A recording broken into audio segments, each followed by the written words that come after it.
Before this review gets started, I just have to say, the fans of this show scare me. Have you seen the kind of brain rot they put out on a regular basis? They are not right in the head. So I have to choose my words very carefully here now that Season 4 has come to an end, because you know what that means. It's that time of the year once again, the one time when I'm actually able to talk about the show that will not be named after another banger season. We've hit some of the highest highs in the entire series that still have my adrenaline pumping all these weeks later, and it's made even better with the chilling character work that makes this show so special in the first place. Sure, it wasn't perfect, but it did give us Paul, so that's about as close to perfection as we're going to get. On that note then, why don't we just dive into the review as I try and talk about the overwhelming amount of things that happened this season.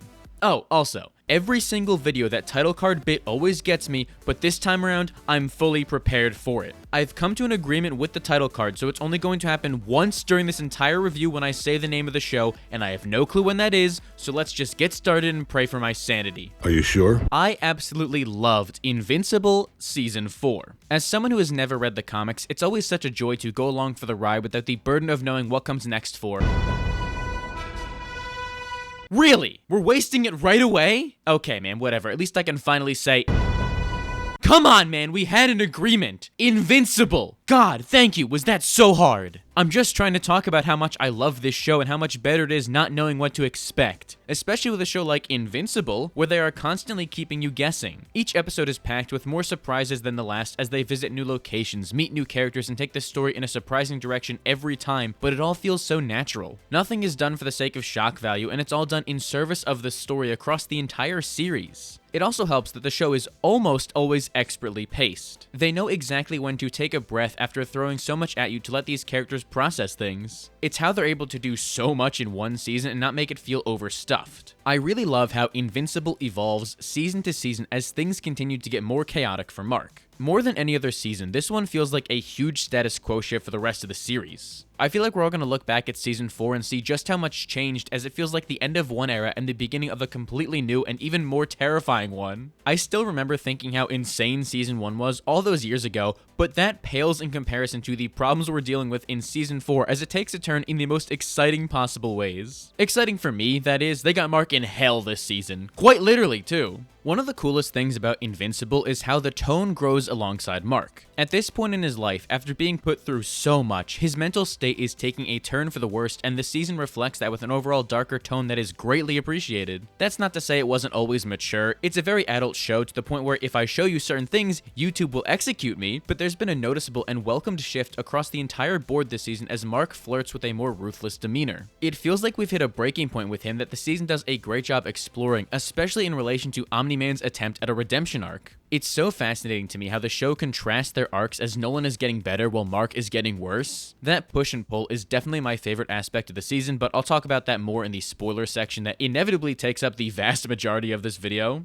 Invincible is at its best when it focuses on character drama. For as much as I love the fight scenes and the larger-than-life action that comes with this show, they could never include one again, and this would still be one of the most compelling shows out there. But also, I'm glad the action is there because it's sick as hell. The character work is just especially great this season as everyone feels important and gets something interesting to do. Whether it be Mark's dance with the darkness, Eve's struggle with Redacted, Oliver getting slapped around at every chance, or Robot's thirst for leadership, they all feel complex with the depth you'd expect from a show like Invincible. It's even better when we get to see them all play off of each other and the struggles that come with it. The way relationships are fleshed out and explored is always fascinating as they feel like real people working through these problems. No matter how mind-blowing the threats may be, it's the character work that grounds this show and makes it as compelling as it is. While I did really enjoy the beginning of the season and how it laid the foundation for this story in every character's headspace, episodes 5 through 7 might be the best run in the entire series. I'm so serious about that. The way it builds episode to episode until we get the most insane fight had me losing my mind by the end of it all. And a large portion of that is thanks to THRAGG. Ever since this show began, I've been hearing about THRAGG. I didn't know what the hell a THRAGG was, but now I need to put some respect on his name because good god, man. He's easily the best antagonist since Omni-Man in Season 1. I know the word aura gets thrown around a lot, but Jesus, he sends shivers down my spine just appearing on screen now. Such an intimidating force of nature that elevated the entire season in some of the coolest possible ways. But here's the thing. You can't talk about Invincible without mentioning its animation, and I mean, it's certainly there, which is not exactly the thing you want to hear about an animated series, but I will give them this. The animation is definitely improving. At its best, there's gorgeous shading and colors that pop on screen with beautiful composition that screams intentionality. At its worst, though, that's when we get the infamous PNG sliding across the screen, which is what makes things so frustrating. While the animation is hitting new peaks and going crazy with the impact frames, which I love to see, the low points still stay the same. The drastic difference in quality only makes the standard animation we see 75% of the time look worse by comparison. I'm glad they know where to allocate the budget and can lock in when the animation needs to look good. They pretty much always make sure it does when it has to, but the gap continues to get wider between the high and low points, which can be distracting at times. I know they're capable of doing more. They constantly prove it. So please, Amazon, just send a few more dollars their way. I shouldn't be getting excited just by seeing hair move. That should be the standard. How in the world are you going to continue to let yourself get outmogged by the porn animators day in and day out? You're Amazon. You have infinite money. You can afford to hire more than 4 people to make this show. Okay, let me just settle down and wrap this whole thing up before we talk spoilers. Invincible Season 4 is incredible. I always forget just how much I love this show up until a new season starts, and then I fall in love with it all over again. And I may have fallen harder than ever this season because I haven't enjoyed a season as much as this one in a long time. It's got great and meaningful character moments, a thrilling overarching narrative that reaches a shocking conclusion, and by far the best action in the entire series. So, to answer the big question I put in the thumbnail of this video, is this the best season of Invincible? No. I still think Season 1 is my favorite. Watching that blind is one of the best experiences I've ever had with TV, but Season 4 is a very close second. After that would be Season 3, and then Season 2 at the bottom for that miserable release order alone. But even with that, this is the most consistent superhero show we've seen in years. There isn't a single season I wouldn't at least call great, as they continue to tell one of the most subversive and exciting stories out there that constantly keeps you guessing in this love letter for the genre as a whole. Okay, is that good enough for a review? I really hope so, because it's time to talk about spoilers, and I don't have a script for this section. Okay, time for spoilers. Here we go. Up top, I need to mention the biggest spoiler of the entire season. Craig immediately indulging in the pleasures of life is the funniest thing ever. That man has been on Earth for 5 minutes and has already gotten lost in the sauce. He might be a genocidal maniac, but goddamn if he doesn't understand what it means to be human. Okay, but to actually get started now, I want to talk about Mark's arc this season, because I don't think he's ever been more interesting in the entire show, which is impressive because I said that exact thing last season. And thank God, because imagine if somehow your lead character wasn't getting more interesting. I really love the direction they're taking Mark's character as he's haunted by trauma, becoming more grizzled and numb because of it. Watching him become more stressed out about having to protect a world that is outclassed by every obstacle is really interesting. He knows he's now the strongest superhero on the earth and takes the full burden of that responsibility. I really love his line when he says that Invincible doesn't get to be tired or take a night off, showing just how committed to this he is, as he's spending more and more time in costume because he feels that sense of responsibility creeping up on him. And Steven Yeun simply does not miss in that recording booth. He is such a good voice actor. The way he's able to bring all of Mark's pain to light with this shakiness and uneasiness in his voice every time he speaks is genuinely so impressive.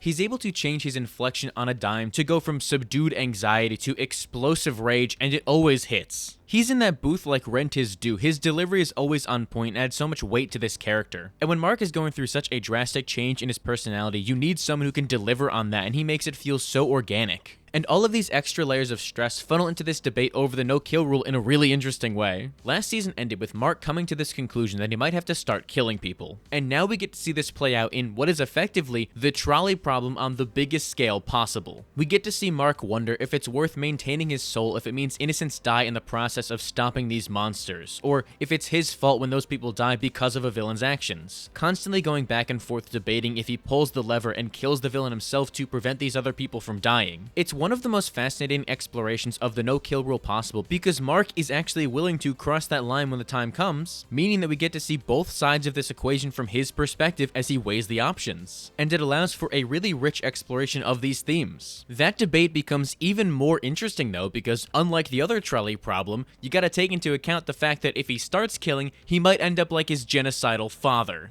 It adds another unanswerable question for Mark to confront, wondering if one kill is going to open the floodgates to becoming more like his dad. That added stress of Mark wanting to break the literal cycle of violence, all while wanting to prevent innocent people from being killed, creates this problem with no clear answer, and we get to see him struggle with that over the course of the season. Honestly, the most exciting fight this season wasn't with Conquest or THRAGG, it was the internal struggle within Mark's head as he tries to do the right thing. Actually, no, it definitely was the THRAGG fight, but this is a close second. The choice to bring the Sequids back as the villain for the first episode was a genius idea because it forces Mark into a situation where he has to make a hard choice. This is like the third time we've had to deal with the Sequids now, but the fact that Marcus had to fight them in the past raises the stakes because he knows he has a chance of finally wiping them out for good, but he has to consciously cross that line to do it. Especially because earlier on in that episode when he has to fight Dinosaurus, he almost killed him but was able to hold back, horrified by his actions. So to now thrust him into a situation where he has to make that choice, it does massive damage to his mindset. But now that Mark has officially broken that rule, is killing going to become easy to him? Is he going to hesitate less and less now as this acts as a gateway into killing more casually? The way they ask these questions and give Mark agency in the story as he makes these choices does wonders for his character and sets him up for some explosive decisions down the line. And what's really cool about Mark's character arc this season is that he's always been the best of us. All of these heroes look up to him as a guy who's able to always make the right decision. So in a global conflict like this, we're able to see how the Guardians of the Globe react to him. And that is where the real drama comes in. It's really interesting to see Cecil, the dumbest man to ever live, and his reaction to Mark taking these drastic measures, and how the Guardians of the Globe kind of want to go that same route. As the world continues to be less and less prepared, there's a seismic shift going on, and it's making everybody have to question these decisions as Mark is just leading the charge on it. It's great writing because it makes that choice even harder for him as he's the first one to do it. The entire arc is handled so well. Well, almost the entire arc. I guess now's when I gotta talk about the dreaded episode 4. Where do I even start with this one? I think this episode is completely fine. It's just in comparison to the rest of what we were getting this season, it sticks out like a sore thumb. I don't mind the idea of them doing a side quest in the middle of the season, especially with how it ties into Mark's overall character arc. As having Darkblood try to summon Omni-Man and getting Mark instead is a great way to mess with his headspace as he's going down this more violent path, but I wasn't the biggest fan of it because the hell stuff just wasn't very interesting and they didn't give us enough stakes to care about. Like, okay, Volcanica's gonna destroy the world and all that. That happens every Tuesday. That literally happened in 2 of the previous episodes this season. So you gotta give me more to chew on rather than just the world's gonna end in some great animation. Making the stakes more personal to Mark or tying it more into the overarching narrative with the Viltrumites as maybe Volcanica threatens to resurrect them would have been an interesting way to make it feel more impactful on the rest of the season, rather than being a standalone episode that just kinda happens. I'm sorry Bruce Campbell, him playing Satan is truly inspired casting, but not even him could make this plotline as compelling as it could have been. What really didn't work for me about this episode though was the way it interrupts Mark's return to the yellow and blue suit. The episode opened with him giving up the black and blue suit in this really touching scene with Art as he questions if he's going down the path of his father, while Art tries to reaffirm him by telling him that feeling that guilt makes him nothing like his father. And that scene is genuinely great. It does a really good job boiling down this conflict to help Mark understand his position in it. But then, unless I missed something, Mark gives up the black and blue suit, only to be in it the next scene? I get it was part of his arc that he's killing nonstop in hell and it doesn't solve any of his problems, acting as this wake-up call that he can't kill his way out of everything. On paper that works, but the execution was just a little messy with how uninteresting the hell arc was. It's just that the whiplash was so jarring as Mark gave up the costume, only to immediately be back in it, finish up his hell side quest, come back, and then just put the blue and yellow costume on again. If this black costume is supposed to represent all of Mark's fears and anxieties, it felt wrong to have this really impactful scene where he gives it up only to be back in it the very next scene. It felt a little bit rushed to me, and I would have enjoyed some more time with Mark not in that costume before he finally earns the blue and yellow again. Thankfully that was just one hiccup on his character arc this season and it didn't impact the rest of it as he's trying to relearn hope in the back half of the season, which is why it is such a cruel twist of fate that he has to go immediately into fighting Conquest again. But hey, at least Mark won his first fight, kind of. I mean, only one of them walked away from it, so I'm gonna count that as a win. I'm not gonna say I liked looking at that fight because it was by far the most brutal thing this show has ever done, but I also did really like looking at this fight and how it played out on a more thematic level. Having Mark just make this decision where he's going to try and do better, not kill as much, only to have to kill immediately after that shows just how much this world is in shades of gray, as it's not gonna be as easy as he expected. And it's very well done how this fight is choreographed versus their first encounter, as this one is more so about Mark outlasting him rather than overpowering him, showing showing that his survival skills are simply better while Conquest is just having his fun with him, and that is what lets him win in the end, and lose all of his intestines as well. Good lord, man, this fight made sure I can never eat spaghetti the same way again, or maybe ever again. That whole sequence is the most gruesome thing they've ever done. The sound design is going to stick with me forever, just thinking about how those organs were sloshing around. Oh god, it's disgusting, and I love it. Also, quick little side note, but this was easily the best post-credit scene in the entire series. They genuinely got me thinking that Conquest somehow survived that, but if only you could have heard the sigh of relief I let out when we found out he was actually dead. Both Oliver and my heart would not have survived a third round with him. Rest in piss, Bozo. Hope you live a lonely afterlife. It was at this point I didn't think things could get any worse for Mark. I felt so bad for him having to immediately go back on his word and kill Conquest, now struggling with that decision. But I mean, surely it couldn't get worse for him from here, right? Right? You are all next. Dude, THRAGG is the real deal. I finally get it now. I understand what a THRAGG is. They exploded an entire planet, and that still wasn't the craziest thing that happened in that episode because of THRAGG. That being said, the destruction of Viltrum is one of the coolest moments in this entire show. Shout out to Thetis because Unk still got it. But it all pales in comparison to the pure hatred THRAGG runs on. Nothing, and I mean nothing, could have prepared me for how intimidating that man is, but holy shit, after all the hype did his appearance deliver. I will say, in episode 6, he was kind of underwhelming as he basically just stood there and aura farmed the entire time. You had the entire coalition throwing hands while he just sat in the background holding his freaky little skull. But then in episode 7, he put me to shame. I apologize for ever slandering your good name, oh so Grand Regent THRAGG. I kneel to you. He's the scariest guy I've ever seen in my life. Please don't hurt me. If that was intentional to make the reveal of just how powerful he was hit even harder, then it worked perfectly. That one shot where Mark punches him with all of his might, and you see the devil in his impact frame,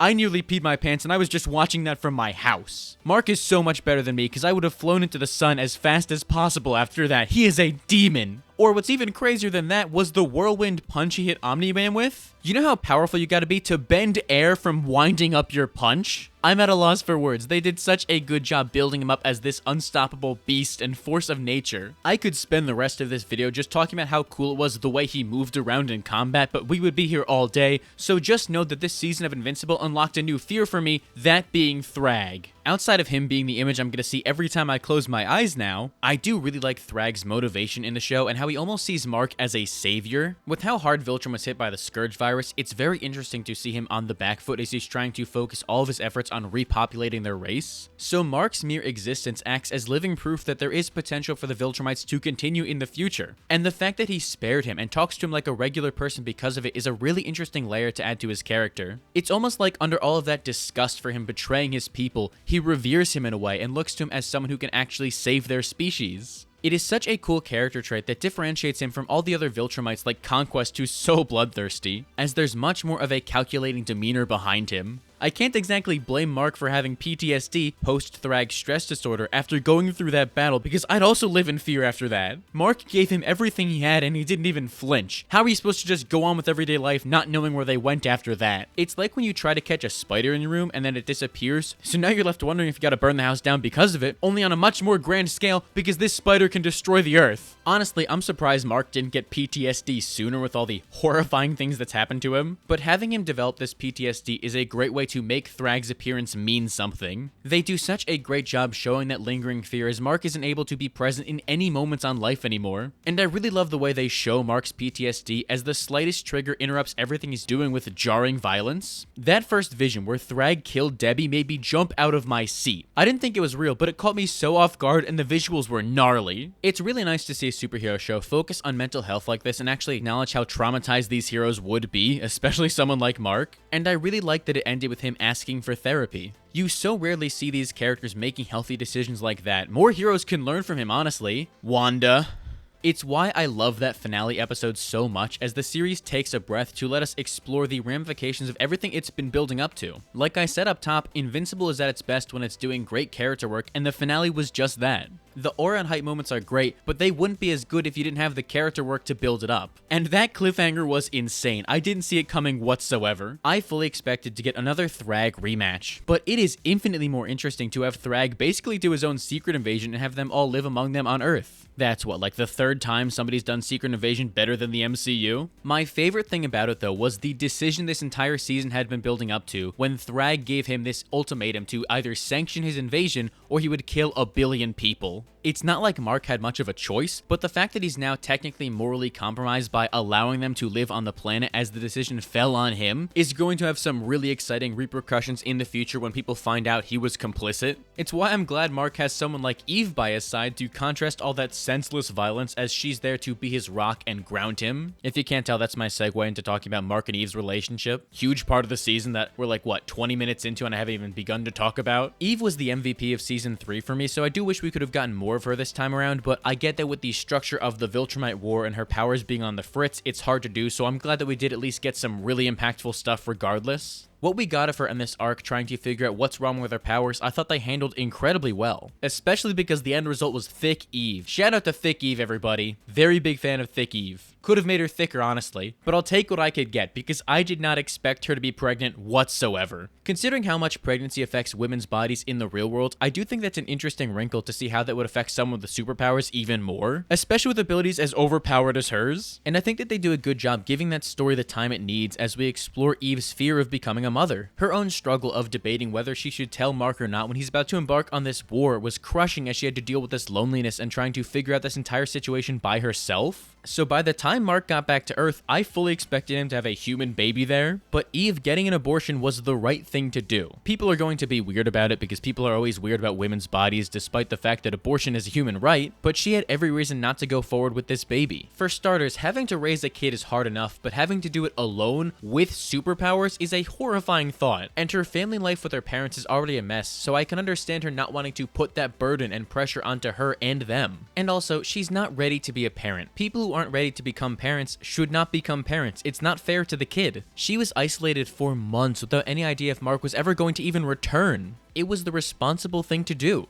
For such a sensitive topic, I think Invincible did a great job handling those heavy themes, as this basically acted as Mark and Eve's coming-of-age moment as their relationship got stronger because of it. I'm sure they're eventually going to have a kid one day, but hopefully it's when they're more prepared for it, and then it'll be an even more satisfying payoff because of it. I'm just glad that Invincible took such a strong stance to show that this is okay and a normal thing people have to go through. It's not often you see topics like this brought up in a superhero show, but it's important to get that message out there. Mark's reaction to the news broke me too, seeing that immense guilt on his face, realizing what he had done leaving her alone. Obviously he didn't have any other choice and he didn't even know, but it's just another way this series shows the burden of responsibility that comes with being invincible. God, it really feels like there should have been a title card there, but you know, I can't do it apparently. I probably shouldn't be making jokes during such a serious section, but I'm not used to being serious on this channel, so we're just gonna push through. I think this is a really interesting way to show the push and pull of him being invincible again, as he wasn't there to support Eve when she needed it most, and now we're gonna have to watch him deal with that guilt because of it. Alright, I don't really know how to segue out of this section considering that we just talked about a heavy topic like abortion, and now we're going to jump into the fun Omni-Man redemption arc section, but please just bear with me. On the topic of guilt, let's finally get to what I think was the most interesting story this season, Omni-Man's redemption arc. After all of the atrocious and inhumane things he did, it feels weird to be talking about Nolan getting a redemption arc, especially when you take into account the worst crime he did, having the dogs out all episode. Seriously, can nobody get this man a pair of shoes? I don't care if he's indestructible and doesn't need them. Having the grippers out is infinitely worse than the train scene. But in spite of that atrocity, I think they did a really good job writing his redemption arc in a natural way that doesn't excuse or gloss over the terrible things he did. He is actively feeling the full weight and consequences of his past, as he has to try and figure out how he's able to prove he's changed. And a really effective way they do that is in episode 2, where we get the Life on Viltrum flashback. I have to choose my words very carefully here because I don't like that they set up this fascist empire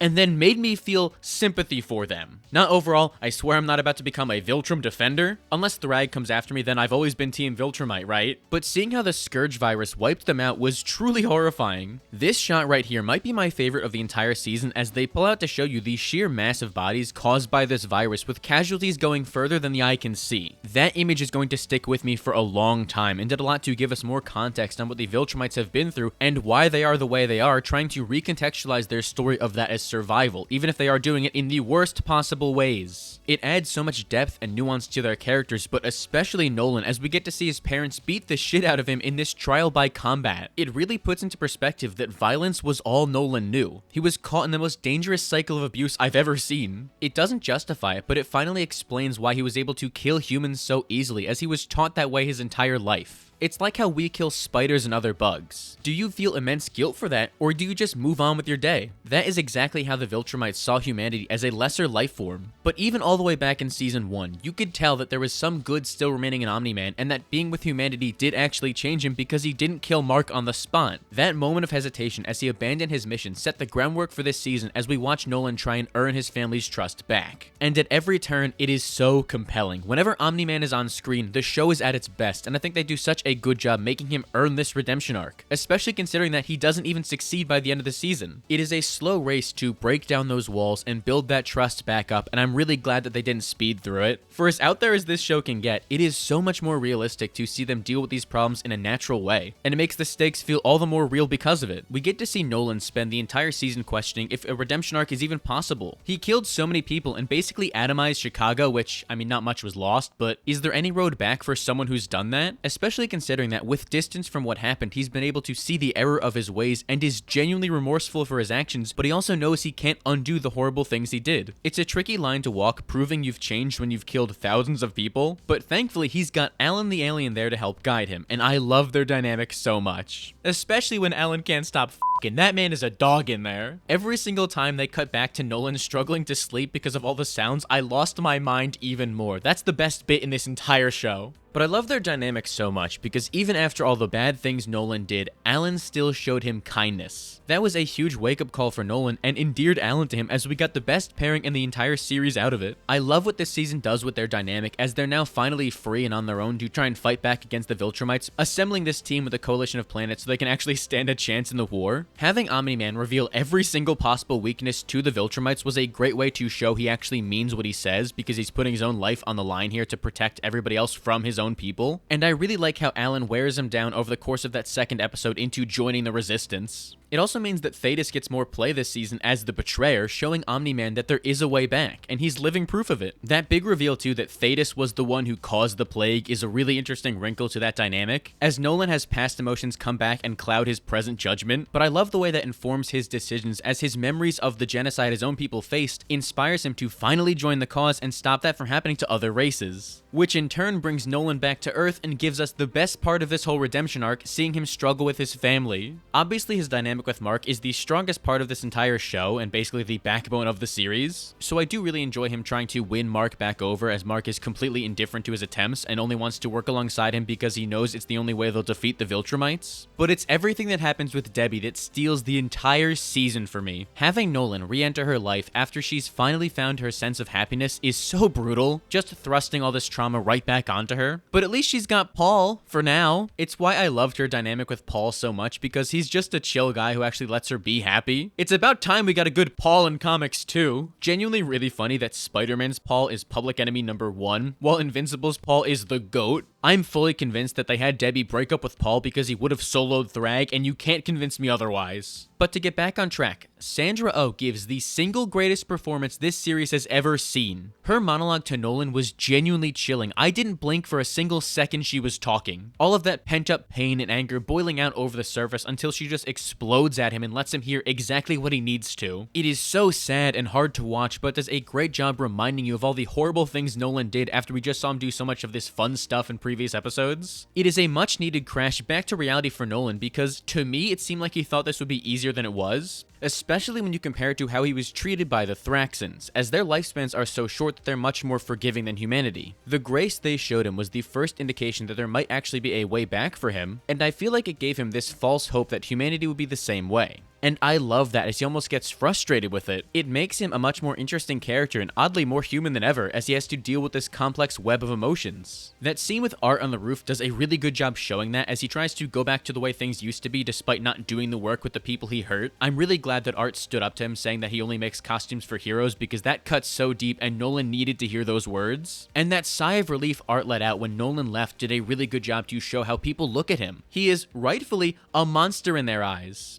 he's gonna have to do a lot more for Earth than just protect him from threats they can't see if they wants to get back in their good graces. But to get off my 600th tangent and go back to Debbie, I cannot tell you just how happy I am that they didn't get back together. That would have felt so unearned and really rushed if he just returns home and everything goes back to the way it was. Debbie is far too interesting of a character to just go running back to him, and I think that it really works having her as the last domino to fall to prove Nolan has become fully reformed. That last moment between them as they go off to space to see Oliver, with them admiring the view, was genuinely really touching to me. I really like how, for the first time, Nolan finally stops being selfish and just lets Debbie enjoy her moment. You see him reaching his hand out to try and make the moment about the two of them, but he pulls back as he puts her enjoyment above his own for the first time. It is such a small gesture, but it does a lot to show just how far he's come, especially when you contrast it to him selfishly confronting Debbie in the beginning of the season, to now him finally letting her have that space she wanted. And what adds to the interest of the whole Debbie angle is how Oliver plays into this when he's not charging headfirst into a battle he's going to lose. Not that I didn't like him last season, but I enjoyed Oliver a lot more this time around. His character feels fully realized in this world as he's growing up and dealing with these new complex emotions about wanting to be a hero, while also trying to live a life, and now his father's back in the picture. It's a lot for someone to deal with. And I guess he copes with that by getting his ass kicked. We finally did it, guys. We found someone who loses more fights than Mark. Oliver would fight God if he could. I gotta respect his dedication to the cause, but like, come on, man, take a hint. Despite the fact that Oliver hasn't seen Nolan at his worst like the others have, he still has valid reasons to not like him, and he really liked that lobster, so that says a lot. Nolan's reaction to hearing Oliver got fizzy over a lobster is one of the funniest things to ever happen in this show. Why did he say that? But it's the fact that Oliver overheard Nolan saying those things to Debbie about how Andressa didn't mean anything to him that sets up a really intriguing dynamic between the two and a problem for Nolan to solve. As when Oliver confronts Nolan with it, it basically forces him to choose a side. Nolan has done so many bad things and hurt so many different people that it's all intertwined in this tangled knot of redemption that he has to work through, and that gives him so much more depth as you see him struggling with this path. The fact that he still lied to Debbie to spare her more pain shows that he has a long way to go, but at least it finally gives Oliver some closure. Even though I'm sure both of them are going to learn the truth eventually and Nolan is going to have to do a lot to make up for it. I did really enjoy Nolan and Oliver's little side plot when they were stuck on that planet for a few months taking care of Mark. They couldn't run away from their problems and were forced to face everything head on, giving us some very organic development between them. This show is so great because they're willing to do the work. They put these characters in difficult circumstances and have them make hard decisions. It's raw and messy emotion they play around with that makes these characters feel more human than ever. Okay, real quick, because I can't figure out anywhere else to naturally mention this in the video, I want to go over the entire coalition of planets and give my thoughts on those supporting characters. I already mentioned him a bit throughout the video, but shout out Alan the Alien, he continues to be the GOAT. Such a charming character who makes every scene better with his presence, and I really love the end result of his arc this season. After being on this thankless journey trying to assemble a team to fight against the Viltrumites, he's, for reasons that are very unfortunate, promoted to becoming the leader of the coalition of planets, and I think that's a great position for him to be. It's hilarious to think that he got Urath wrong and ended up on Earth, and now because of it, he's leading this entire coalition. My man is the definition of accidentally becoming important at work, and I cannot wait to see what he does next season. I'm sure it's gonna be nice and fun, and there won't be any drastic consequences. But we'll cross that bridge when we get there. Quick appreciation for Telia and her little Star Trek crew. I just like hearing Tatiana Maslany's voice, so she's always a welcome presence on screen. Then you got somebody like Battle Beast. He absolutely rocks. I love him being this fierce, ultra-serious warrior with an unsatiable quest for battle. I fully understand why he got his own series in the comics and would love to get a Battle Beast spinoff. Please just make it happen. And give it an animation budget. They're joined by Tech Jacket, an interesting character who I'm about to piss a lot of people off when I talk about them. I really like the idea of Tech Jacket as a character, someone who has this suit of armor that was able to kill Mark during the Invincible War. All of that is great, but I have to ask regarding the rest of the season, what does she even do? Am I just going crazy? Because for so long I've seen people talk about how cool Tech Jacket is, and she's cool, don't get me wrong, but does she get anything more than aura and hype moments? I know that Tech Jacket also has their own comics that flesh them out, and I feel like this season would have benefited from another special presentation that focused entirely on Tech Jacket before she appeared in this season. Honestly, if it were up to me, we would get an Invincible special and then season in alternating years, that way they have enough time to actually animate a full season while giving us something to chew on in the meantime, but I don't work at Amazon, so I guess we can't have nice things, and now I'm just left confused as to why people love Tech Jacket so much. Hopefully she gets to do more next season because I love the character design and how grounded she feels in this world of incredibly superpowered people, but right now, I don't get it, and I want to get it so bad. I get Space Racer though. Space Racer rocks. Just the idea of this legendary cosmic character with something called the Infinity Ray that shoots forever until it hits its target is the coolest thing ever. And unlike other characters, Space Racer actually gets to prove his worth as he fires the shot that destroys Viltrum. If anything, he's the MVP this season. My man showed up, got the job done, and looked cool doing it. I completely understand why Nolan wrote a book about him. This man deserves it. And rounding out the coalition, we have Big Thetis himself, who's basically just Optimus Prime in every way, and that rules. I was really not expecting him to be able to throw hands like that, but Unk still got it. Or, well, Unk still had it before he died in the most brutal way possible, but we're all gonna remember Thetis in our hearts. His hair was as bald as his voice was cool. Alright, then one last thing I want to do before we wrap this video up is make some predictions. It's one of my favorite things to do when talking about Invincible because I've never read the comics, so I can actually make these predictions and you'll all know how wrong I am. Before we get started, I just want to take a look back at how I did last season just so you can see my track record here. My big theory I was so confident in last time was that Conquest would return as Cecil's newest Reaniman, and I could not be more incorrect there. I thought Cecil would be smarter than he was, but no, he just left Conquest to rot in that big block of metal and he broke out and caused so many more problems. But at least you can understand where I was coming from there, right? And same with this next one, where I said that Eve's powers are on the fritz because her power dampener broke. Definitely didn't see the whole pregnancy arc coming there, even though in hindsight that was incredibly obvious with how often they do it, but you live and you learn.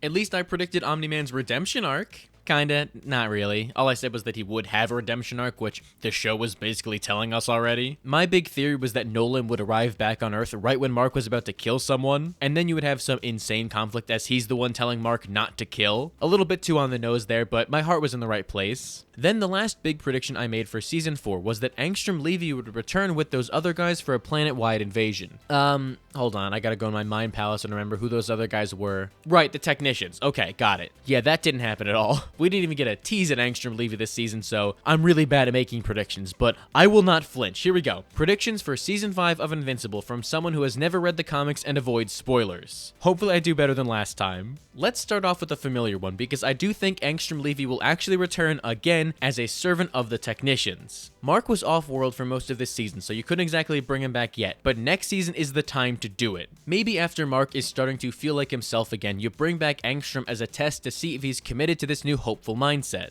You could even go as far as having Angstrom feel remorse for his actions after his service with the technicians as they force Mark to confront his greatest enemy now as a victim. If you can't tell, I love some juicy drama like that, and I will keep predicting it until it happens. Same with the whole Cecil Reaniman thing. I know he blew his one chance for it to happen, but I still have faith in this theory coming true. In the aftermath of the Viltrumite War, there has to be some Viltrumite body Cecil can get his hands on and he can turn into one of his Reanimen. This season, he was woefully outclassed by pretty much every single threat, so he's gonna need to step up his game. If he's able to have a Viltrumite completely under his control, that could even the playing field and be a really interesting new angle, especially as he threatens to reanimate a Viltrumite. Plus, he got caught lacking like crazy this season. They need to let Cecil show he actually knows what he's doing. Maybe you even let him do something with that Viltrumite sound frequency he conveniently forgot about and put it around the entire planet to root out these Viltrumites hiding among them. I don't think that's going to work though, because my biggest prediction for next season is that Alan is going to unleash the Scourge virus on Earth. Now that he's in charge of the coalition, he has to deal with pressure from the council as they want him to accept this new role, and I feel like he's going to be forced to unleash the virus to do so. It's going to be so heartbreaking as he has to make the hard decision here, and will probably drive a wedge between him and Nolan as he directly threatens him and his family, so that's going to suck. I do not look forward to seeing that and losing out on their friendship, but Alan really doesn't have any other choice in this new position if he wants to be accepted as the leader. It will help solve their Viltrumite problem for now at least, and maybe Mark even gets infected. Another thing we're gonna have to circle back around to next season though is the fact that Monster Girl and Robot just kinda disappeared all the way back in episode 3 and still haven't been seen since, so clearly they're setting up something big for them. Considering how time works differently on the Flaxen planet, I think they're going to be aged up, and the only reason they do return to Earth is that they ran out of resources. My big prediction here is that they managed to defeat the Flaxens and have basically been ruling over them. Robot, I'm not going to call him Rex, that's way too weird still, has always been very cold and calculating, so this could have been his solution as he takes charge. We know he really wanted a leadership position this season, and this could be his way of getting one. Then when he comes back to Earth with Monster Girl, they'll have a new hardened edge to them after having survived over there for for so long. So much so that I don't even think they're gonna return to the Guardians. I do think it would be cool if Robot made his own organization to rival the GDA, to really light a fire under Cecil's ass to force him to finally lock in. It would add a lot of really interesting conflict to the whole Guardians and GDA aspect of this story that was kind of underplayed this season. So that is exactly how I think that's gonna go. Then finally, my last big prediction for Invincible Season 5 is that Nolan and Debbie won't get back together. Hi, hello, it's me in the editing room right now. I'm a bozo who forgot to mention this earlier, so quick spoiler warning for you. Feel free to skip ahead like 10 seconds. I'm just gonna spoil what happened to them in the comics real quick, so you've been warned. I already know they get back together in the comics. I've been spoiled on that more times than I can count, but this show has changed things before, and I want them to change that too. Even with this redemption arc he's been on, Nolan has done way too much harm for them to go back to the way things were. Debbie made her voice known in one of the best scenes in the entire series, and made so many good points too. His actions severely scarred her in a way that I don't think can ever be truly healed. But that would be a very unsatisfying conclusion for their character arc, so I think they should be platonic friends. Winning over Debbie is the only way for Nolan to truly reach the end of his redemption arc, and I think that a friendship could do that in a really powerful way. And considering the fact that Nolan's main purpose of meeting her was to reproduce, it shows how far he's come to where that's not even a factor for him anymore. All he cares about is being with her because he loves her, and they can show that in a friendship. Please, Debbie, I'm begging you, put that man in the friend zone. But regardless of what they do, I'm just really excited to see more Invincible next year. Having yearly seasons of Invincible to look forward to is honestly one of those things that keeps me going. And if it's anything like what we just saw in Season 4, we are in for a treat. I already know that I have no clue what to expect next season, and I cannot wait for them to blow me away again. Just please don't let Oliver get his hands on a lobster, okay? I'm begging you. Oh my god, do you hear that? I think I might have crossed a line telling them to change the comics. The Invincible fans found this video. I have to go before they put my head on a spike. Why don't you just let me know down below what your thoughts are on Invincible Season 4? I would genuinely love to hear what everyone has to say and continue the conversation down below. And while you're at it, make sure to give this video a like and subscribe so you don't miss the next one. If you don't do it, I'm taking out all your intestines like it's spaghetti. And then I'll probably throw up because that's still really disgusting. So please just subscribe and save me from that.